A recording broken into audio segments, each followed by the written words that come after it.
अस्सलाम वालेकुम दोस्तों, की हाल चाल है। उम्मीद है तुसीं सारे खैर खरीद नाल होवोगे।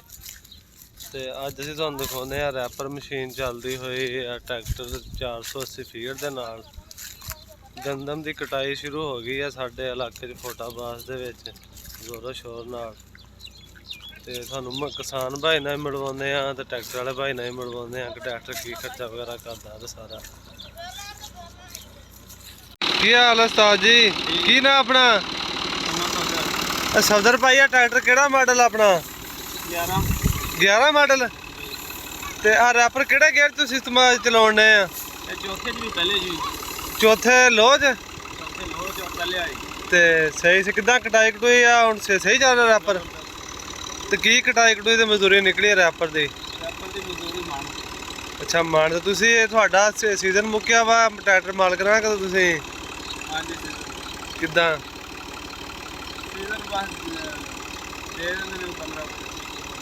15-16 मन दाने कुकर पानी उन्होंने सही सही।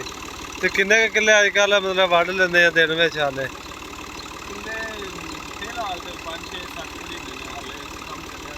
तो ट्रैक्टर का खर्चा खुर्चा किदा?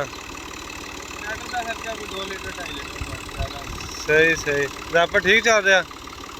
ट्रैक्टर का कोई तंग तुंग नहीं करता?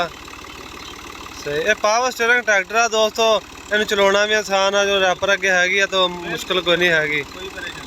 सही सही। चलो तुम शुरू करो अपना काम, तुम देखते हैं। ये जी पहले हाई में चौथे लो में ट्रैक्टर चला रहा वा। कणक सुक्की आ जाए कहता गिली होवे, गिली कणक होवे तो फिर लो में चलाना चौथे च, जे सुक्की होवे फिर पहले हाई में।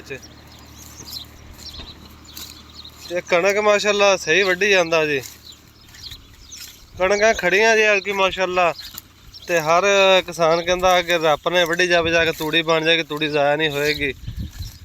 ते पुछदे आपां किसान भाई फिरदा वेली, इहनूं पुछदे आ कि इहदा की मशवरा वा।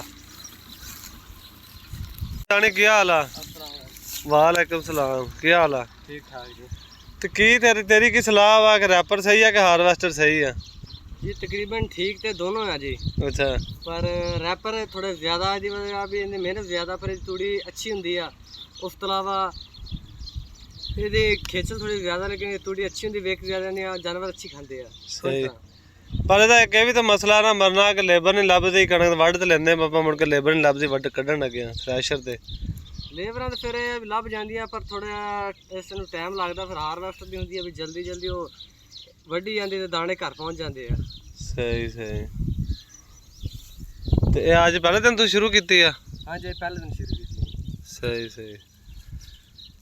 आ देख लो दोस्तों, कणक माशाल्लाह सोहनी खड़ी आ ते ट्रैक्टर उधर वड्डी जा रहा वा, ते बेली इधर मत्थे मुत्थे साइड ते करी जांदा ताकि ट्रैक्टर खराब ना करे गंदम। चलो ठीक हो गया, मेहरबानी उस्ताद जी तुहाडी। तो दोस्तों साडे चैनल नूं सबसक्राइब करियो, वीडियो नूं लाइक करियो, नाल दोस्तां नाल शेयर करियो। अल्लाह हाफिज़।